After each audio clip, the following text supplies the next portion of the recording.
Hello student, good morning. कैसे हो बेटा? उम्मीद है आप सब अच्छे होगे, घर पे होगे, सुरक्षित होगे। तो मैं +1 क्लास की इंग्लिश लिटरेचर की बुक है जो उसका हम 3rd चैप्टर कर रहे थे, the discovery of penicillin. Penicillin की डिस्कवरी कैसे हुई थी, किसने की थी, मैंने आपको चैप्टर शुरू करवाया था तो हमने थोड़ा सा चैप्टर पढ़ा था कि अलेक्जेंडर फ्लेमिंग था जो उसने इसकी खोज की थी पेंसिलिन की। वो क्या थी जो ह्यूमन बॉडी को जो है पेन से बहुत राहत मिलती थी उस दवाई से। तो वो बहुत ही अच्छी दवा थी। तो एक बार वो एक सेमिनार कॉन्फ्रेंस में जाता है, वहाँ पे एक आदमी आता है अपने बच्चों के साथ और चिल्ला के कहता है कि ये आपके ऋणी हैं क्योंकि आपकी दवा से आपकी जो दवा थी उससे ये ठीक हो गए हैं। तो आज हम आगे बढ़ते हैं कि उन्होंने ये क्यों बैक्टीरिया पे खोज किसकी वजह से की थी। उन्होंने बैक्टीरिया पे खोज सर एल्मॉथ राइट की वजह से की थी, क्योंकि उन्होंने आके बैक्टीरिया पे स्टडी करवाई। तो उन्हें अलेक्जेंडर फ्लेमिंग को इसमें बहुत इंटरेस्ट हो गया था और उन्होंने सोच लिया था कि वो इसी फील्ड में काम करेंगे। हम आगे चैप्टर बढ़ते हैं in course of time Fleming became a well known bacteriologist. और कुछ ही टाइम में क्या कहते हैं कि फ्लेमिंग है जो एक बहुत ही अच्छा बैक्टीरियोलॉजिस्ट जो बैक्टीरिया पे स्टडी करता है वो बन गया।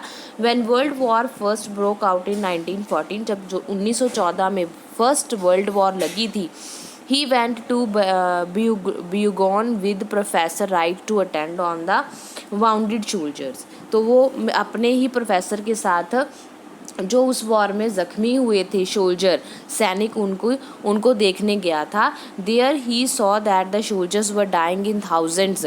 वहाँ पे उसने देखा कि जो सोल्जर सैनिक हैं वो हज़ारों की गिनती में मरे हुए हैं, because their wounds developed infection, क्योंकि उनके जो ज़ख़म है, वाउंड मतलब होता है ज़ख़म, उनके जो ज़ख़म है उनमें क्या हो गया था, इन्फेक्शन हो गया था।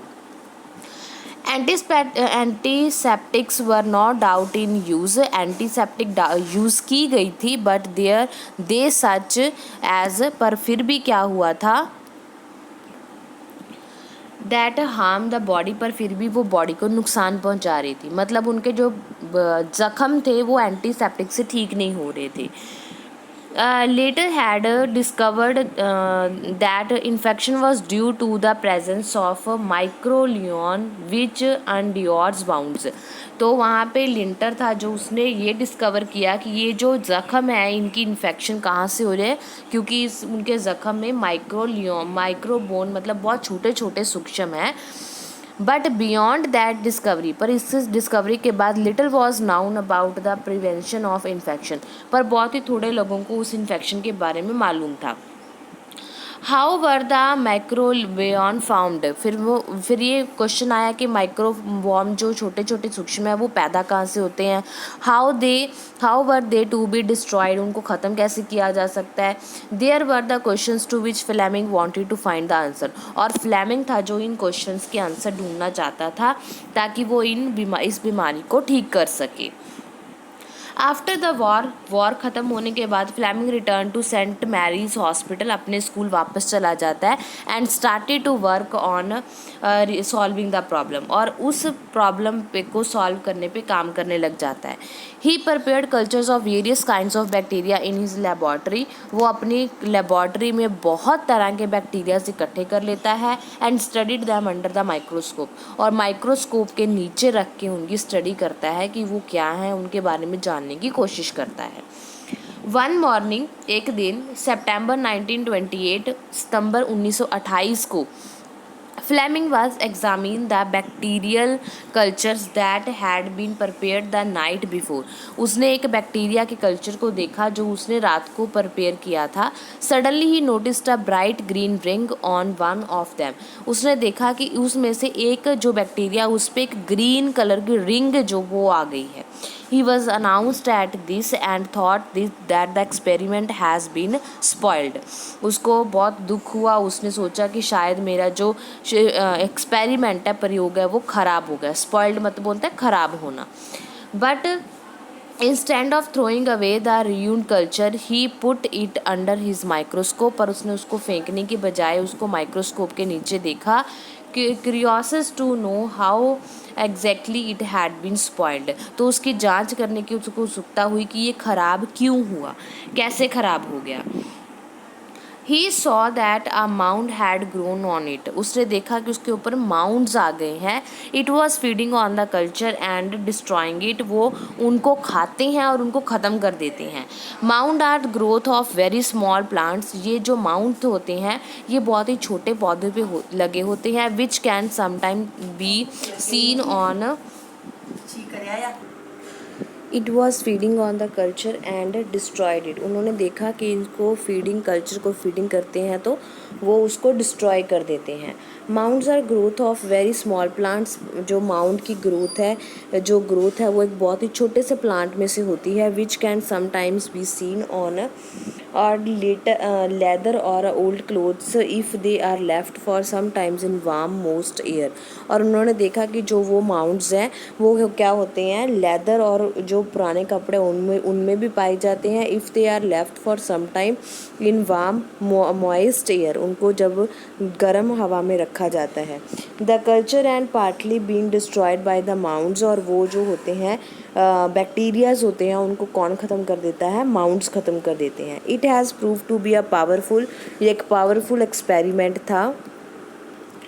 That Fleming became so greatly excited by this discovery that he carried out several experiments on the mound.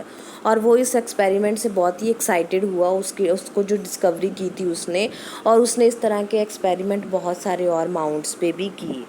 He found it was a bread mound and named it Penicillium notatum. तो उसने जब इस पे और experiment किए तो उसको पता चला कि इनका नाम है जो पेंसिलियम पोटेनियम है।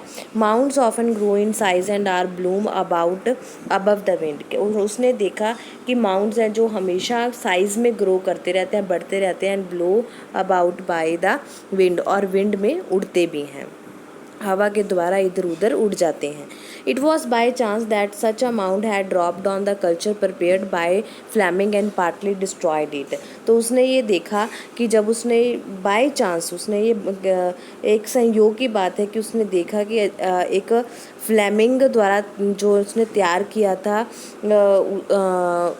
कल्चर तैयार किया था, उसके ऊपर माउंट गिर के उसको डिस्ट्रॉय कर देते हैं।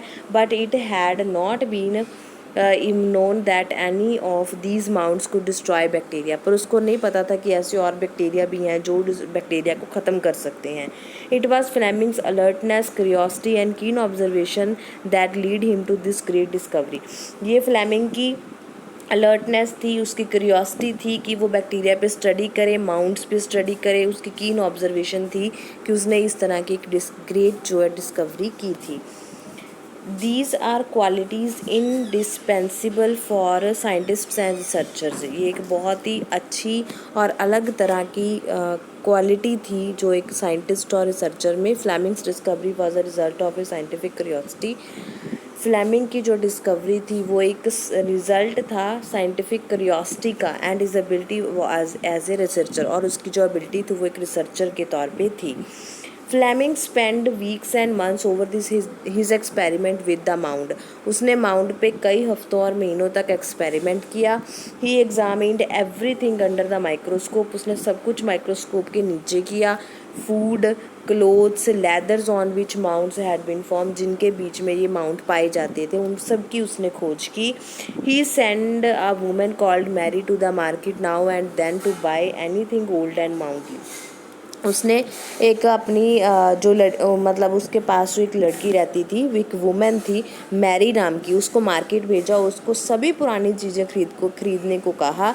This women use to be seen in the market of so often that people called her Mouldy Mary. तो ये लड़की जो है माउंट खरीदती हुई रोज़ पाई जाती थी तो मार्केट में, तो इसका नाम लोगों ने क्या रख दिया था, माउंडी मैरी रख दिया था।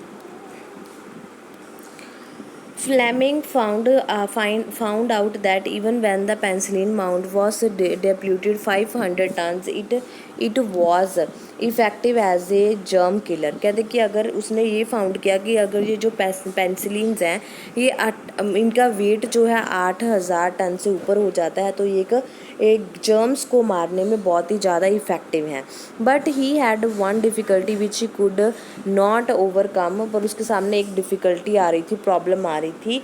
He found that the penicillin mount by it self did not kill the germ. उसने देखा कि माउंट खुद से उन जर्म्स को नहीं मार सकते। It was actually a desire that the mount propose that killed them. ये सिर्फ माउंट प्रपोज कर सकते हैं कि हमें इन जर्म्स को मारना है। This drug had now to be extracted from the mould. हमने उससे माउंड में से उसने वो ड्रग्स निकाला जिससे वो जर्म मर सकता था। In 1929 Fleming published his finding in the hope that someone else would follow this lead and finally separate the drug from mould. तो 1929 में फ्लेमिंग ने एक पब्लिश्ड की अपनी फाइंडिंग को लोगों के सामने लेके आया और उसको उम्मीद थी कि उसके द्वारा फॉलो करते हुए फाइनली माउंड में से वो ड्रग निकाला जाएगा जिससे उस बैक्टीरिया को मारा जा सकता है। Two researchers at Oxford University, दो रिसर्चर ऑक्सफोर्ड यूनिवर्सिटी के जिनका नाम था doctor Howard Florey and E B Chain, ठीक है, कंटिन्यूड फ्लेमिंग्स वर्क। उन्होंने फ्लेमिंग के वर्क को आगे बढ़ाया। They saw that the penicillin mould grew best in the sugar solution. उन्होंने देखा कि शुगर चीनी के घोल में वो ज़्यादा काम करते हैं। They carried out several experiments with the mould development in solution. One day by chance they hit upon the right combination of solution and temperature for their moulds. उन माउंट्स को पालने के लिए उन्होंने शुगर का एक घोल बनाया जिसमें वो माउंट ईजिली रह सकते थे। एक दिन बाय चांस उनसे एक ऐसा कम्बिनेशन बन गया और टेम्परेचर बन गया जिसमें माउंट अच्छे से रह सकते हों। They saw in it some tiny golden drops. उन्होंने गोल्डन ड्रॉप्स है जो वो देखी। These were really tiny drops of the drug. जो माउंड में से निकली थी वो गोल्डन ड्रॉप क्या थी, वो ड्रग थी, दवाई थी। They collected these drops. उन्होंने इन ड्रॉप्स को कलेक्ट किया विच when dried turn into the white powder, जो कि बाद में उनको वाइट पाउडर में चेंज कर दिया गया। The next thing to do was to test the drug. अगला काम था, अब उनको ड्रग तो मिल गया, दवाई तो मिल गई, पर उस पर टेस्ट भी तो करना था। नंबर ऑफ माइस मतलब चुईयाँ were inoculated with certain powerful disease germs. फिर कुछ चुईयाँ ली गई जिनको इस तरह की बैक्टीरिया से डिजीज़ किया गया। Some of these mice were given penicillin injection every 3 hours and the rest were left untreated. हर 3 घंटे बाद उनको, कुछ चूहियों को तो हर 3 घंटे बाद वो दवाई दी गई और कुछ को ऐसे ही छोड़ दिया गया बिना दवाई दिए। The next morning all the untreated mice were found dead. जिनको ट्रीटमेंट नहीं मिला था चूहियों को वो तो मर गई, but those who that had been given penicillin injection were found completely cured. पर जो बची थी जिनको इंजेक्शन दिया गया था वो सारी ठीक हो गई थी। To try the drug on human beings was the next stop for the researcher. अब रिसर्चर ने एनिमल्स पे तो ट्रीटमेंट कर लिया जो कि सक्सेसफुल हो गया, अब ह्यूमन बींग्स पे करना था। A friend of theirs had been suffering from a serious disease for several years. उनके फ्रेंड थे जो वो एक बहुत ही बड़ी बीमारी थी कई सालों से। Many drugs has been tried, बहुत सारी दवाइयाँ ली गई, but had produced an effect, पर उनका कोई इफेक्ट नहीं दिखा। It looked certain that the man would not recover. जब देखा गया कि वो आदमी रिकवर नहीं हो रहा, but would die a slow death, पर वह धीरे धीरे मर रहा है। फ्लेमिंग एंड हिज फॉलो, जो रिसर्चर्स थे, साइंटिस्ट थे, had planned confident in his effectiveness of the new drug that they wanted to try to their friend. उन्होंने कॉन्फिडेंस में लिया उसको कि हमारा जो नया ड्रग है हम वो आप पे ट्राई करेंगे और देखेंगे कि आप पे उसका असर होता है कि नहीं। He was given 1 or 2 injection of the penicillin. उसको 2 या 3 इंजेक्शंस जो हैं, 1 या 2 इंजेक्शन पेनिसिलिन के दिए गए and he gradually hopes to recover, और वो धीरे धीरे ठीक होना शुरू हो गया। This was most encouraging indeed, with a few more injections the man recovered completely. और कुछ और इंजेक्शन उसको दिए गए तो वो बिल्कुल ठीक हो गया, मतलब कि उनकी दवाई इतनी ज़्यादा इफ़ेक्टिव हो गई थी। Gradually, more and more of the penicillin drug was prepared and was used to save the lives of people. इस तरह से जब एक्सपेरिमेंट कामयाब हो गए तो धीरे धीरे ज़्यादा से ज़्यादा पेनिसिलिन ड्रग्स बनाए गए ताकि उससे लोगों की जान बचाई जा सके। 95% of the soldiers wounded in the World War II who were treated with penicillin recovered. 95% जो सोल्जर थे जो सेकेंड वर्ल्ड वॉर में जख्मी हुए थे वो पेनिसिलिन दवाई से जो है रिकवर हो गए थे। In 1940 the news of the power of penicillin burst over the upon the world. पूरी दुनिया में उस दवाई की बात फैल गई कि पेनिसिलिन की दवाई आई है, वो हर एक रोग को ख़त्म कर सकती है। फ्लेमिंग बिकम फेमस ओवरनाइट, रातों रात फ्लेमिंग जो है वो फेमस हो गया and was regarded as one of the most discussed scientist of the time. और उस टाइम उसको एक बहुत ही अच्छा और बहुत ही जो है रिसर्चर साइंटिस्ट है वो नाम दिया गया।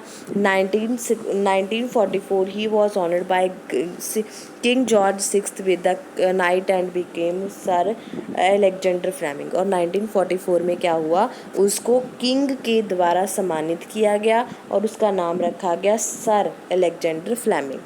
The next year he and his fellow bacterialists who combined efforts had led to great discovery were honored with a joint Nobel Prize।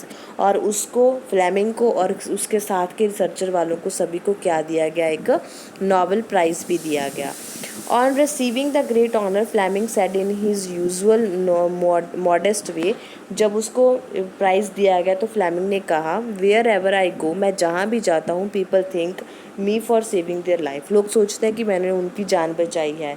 I did not do anything, मैंने कुछ नहीं किया। I just found a remedy that was there, मैंने सिर्फ एक remedy बनाई है, एक इलाज बनाया है जो यहाँ पे है। The discovery of penicillin is one of the greatest contribution that scientists have made to the cure of disease। Discovery है जो पेनिसिलिन की, सबसे ज़्यादा कंट्रीब्यूशन योगदान है साइंटिस्ट का जिन्होंने सारी बीमारियों पे जो है जीत है वो हासिल कर ली थी। Millions of lives over the world have been saved by use of penicillin. Today it is one of the most widely used drug। Million of lives, बहुत सारे कितनी ही मिलियंस लाइफ है इस दुनिया में उस दवाई से सेव हुई थी और आज ये सबसे ज़्यादा यूज़ होने वाली दवा है। We know that penicillin is not a remedy for all the infection. हमें पता है कि ये सारे इन्फेक्शन पे काम नहीं करती। There are still many diseases upon which it had no effect. बहुत सारे ऐसे डिजीज़ हैं जिन पे ये काम नहीं करती, but its discovery had led to researcher on other kind of moulds and plants. पर इसने ऐसा रिसर्चर की है कि जिसके ज़रिए हम और माउंट्स ढूंढ के और डिजीज़ हैं जो बीमारियां हैं उनकी उनकी जड़ों को ख़त्म कर सकते हैं। Several new drugs has been discovered as result of this work. इस पेनिसिलिन की खोज के बाद बहुत सारी और नई दवाइयाँ जो हैं वो बनाई गई थी। And today the physicians is always able to cure many more diseases than it was ever possible to cure in the old days. और आज के टाइम में जो फिजिशियंस हैं उन्होंने इतनी दवाइयाँ ढूंढने के वो काबिल हो गए हैं जितनी पुराने टाइम में नहीं ढूंढी जा सकती थी। मतलब कि पेनिसिलिन जो है उसकी शुरुआत हुई तो आगे आगे और भी जो दवाइयाँ हैं वो आनी शुरू हो गई थी। ठीक है बेटा, ये थी खोज। इसमें इम्पॉर्टेंट कैरेक्टर कौन है, अलेक्जेंडर फ्लेमिंग। उसने क्या ढूंढा, एक माउंड ढूंढा था। माउंड कहाँ पे था, एक बहुत छोटे प्लांट पे था। उसने उसको पकड़ के अपनी लेबोरेटरी लेके आया। वहाँ उसने देखा कि ये पुराने चीज़ों में पाया जाता है, पुराने कपड़े हैं, पुराने खाना है, उनमें होते हैं। उसने क्या किया, उनको लेबोरेटरी में जाके उनके खाने पीने के बारे में देखा कि वो कैसे रहते हैं। फिर उसने देखा कि वो एक गोल्डन तरह का उनमें ड्रग होता है वो ड्रग निकाला गया, बाद में उसका वाइट पाउडर बनाया गया और उसकी दवाई बनाएगी। उसको सबसे पहले चूहियों पे एक्सपेरिमेंट किया गया, फिर उसको अपने एक फ्रेंड पे एक्सपेरिमेंट किया गया। उसके बाद ये ड्रग कामयाब हो गया और ये दुनिया में सबसे फेमस हो गया। ठीक है जी, ये स्टोरी है। आपने इसको आप अच्छे से ध्यान से पढ़ लो, समझ लो। अगर कोई बात समझ में नहीं आई तो आप मेरे को कमेंट बॉक्स में कमेंट करके पूछ सकते हो, मैं आपको बता दूंगी दोबारा से। ठीक है जी, आप इस चैप्टर को अच्छे से पढ़ लो, रिवाइज कर लो, उसके बाद मैं आपको इसके क्वेश्चंस जो हैं वो करवाऊंगी। ओके स्टूडेंट्स, ओके बेटा, बाय बाय।